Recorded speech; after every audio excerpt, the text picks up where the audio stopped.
Hello friends, welcome to Maurya Tehan channel. నేను ఇప్పుడు ఈ వీడియోలో మీకు వకులమాత అమ్మవారి గురించి, వకులమాత ఆలయ చరిత్ర గురించి చెప్తాను. వీడియో స్కిప్ చేయకుండా లాస్ట్ వరకు చూడండి.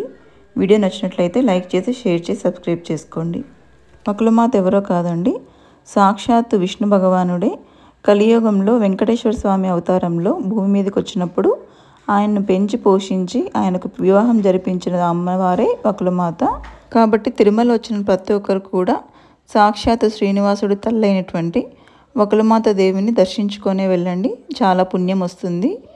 ఈ వకులమాత టెంపుల్ వచ్చి మనకు తిరుపతి బస్టాండ్ నుంచి 10 కిలోమీటర్స్ దూరంలో పేరూరు అనే ఒక గ్రామం ఉంది. ఆ గ్రామంలో ఒక చిన్న కొండపైన ఈ వకులమాత ఆలయం ఉంది. అక్కడ కేవలం వకులమాత విగ్రహం మాత్రమే ఉంటుంది, ఇంకా ఏ దేవుడి విగ్రహాలు కూడా ఉండవన్నమాట. ఈ టెంపుల్ మనకి 17వ శతాబ్దంకి చెందింది. కాకపోతే ఈ మధ్య మళ్ళీ రెనోవేట్ చేసి ఇప్పుడు చాలా అద్భుతంగా ఉందండి టెంపుల్కి ఎక్కువగా ఈవినింగ్ టైమ్స్ వెళ్తూ ఉంటారు, ఎందుకంటే కొండ మీద నుంచి కింద వ్యూ చాలా బాగుంటుంది. అండ్ లైటింగ్స్లో కూడా టెంపుల్ అనేది చాలా అద్భుతంగా ఉంటుంది. కాబట్టి ఖచ్చితంగా తిరుమల వచ్చిన వాళ్ళు టెంపుల్ సందర్శించుకోండి. ఇంకొక విషయం ఏంటంటే, ద్వాపర యుగంలో యశోదమ్మని కలియుగంలో వకులమాతగా జన్మించింది. ఇలా ఎందుకు అంటే, శ్రీకృష్ణుడు అమ్మకి తల్లి యశోదకి ద్వాపర యుగంలో ఒక వరం ఇచ్చాడంట, కలియుగంలో నీ చేతుల మీదనే నేను వివాహం చేయించుకుంటాను అనేసి. ఎందుకు అంటే, మనందరికీ తెలుసు చిన్నప్పటి నుంచి పొత్తిళ్లలో పెంచి పోషించింది యశోదమ్మని. కానీ ఆయన తల్లిదండ్రులు వచ్చేసి దేవకి వసుదేవులు. కానీ కొన్ని కారణాల వల్ల యశోదమ్మ దగ్గర ఆయన పెరిగాడు. కాకపోతే కంసుని సంహరించిన తర్వాత శ్రీకృష్ణుడు వాళ్ళ కన్న తల్లిదండ్రులైనటువంటి దేవకి వసుదేవుల దగ్గరికి వెళ్ళిపోయాడనమాట. వాళ్ళ దగ్గర ఆయన వివాహం కూడా జరిగింది. సో కాబట్టి యశోదమ్మ బాధపడుతూ ఉండేది, ఆమె చేతుల మీదుగా పెంచి పోషించిన బిడ్డకు పెళ్లి చేయలేకపోయానే అనేసి.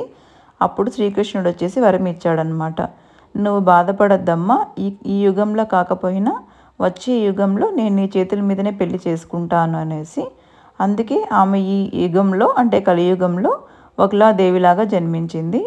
ఎప్పుడైతే విష్ణువు మళ్ళీ శ్రీనివాసుడు అవతారంలో భూమి మీదకి వచ్చాడో అప్పటి నుంచి వెంకటేశ్వర స్వామి ఆలనా పాలన చూస్తూ పద్మావతి అమ్మవారినిచ్చి పెళ్లి కూడా చేశారు ఈ వకులమాత. ఆ విధంగా యశోదాదేవి కలియుగంలో వకులామాతలా జన్మించి తన కోరికను నెరవేర్చుకుందనమాట. గత కొన్ని సంవత్సరాలకు ముందైతే వకులామాత ఆలయంలో గంట కొట్టేవాళ్ళు. ఆ గంట కొట్టిన తర్వాతనే పైన కొండపైన శ్రీవారికి నైవేద్యం పెట్టేవారంట. ఆ కొండపైన ఉన్న వకులామాత ఆలయంలో పెద్ద గంట కొడితే ఆ తిరుమల కొండపై వరకు కూడా వినిపించేదంట. బట్ ఇప్పుడైతే అలా ఏం లేదు, కానీ టెంపుల్ మాత్రం ఖచ్చితంగా సందర్శించండి, చాలా అద్భుతమైన టెంపుల్ అండి. ఇన్ని రోజులు శిథిలావస్థలో ఉన్న దేవాలయం ఇప్పుడిప్పుడే మళ్ళీ అభివృద్ధి చెంది చాలా అద్భుతంగా తయారైంది. టెంపుల్ పైకి 4 వీలర్స్ 2 వీలర్స్ వెళ్ళే సదుపాయం ఉంది. కానీ దేవస్థానం వెహికల్స్, అక్కడ పనిచేసే సిబ్బంది, షాప్ వాళ్ళు మాత్రమే అక్కడ వెళ్ళడానికి అనుమతిస్తారు.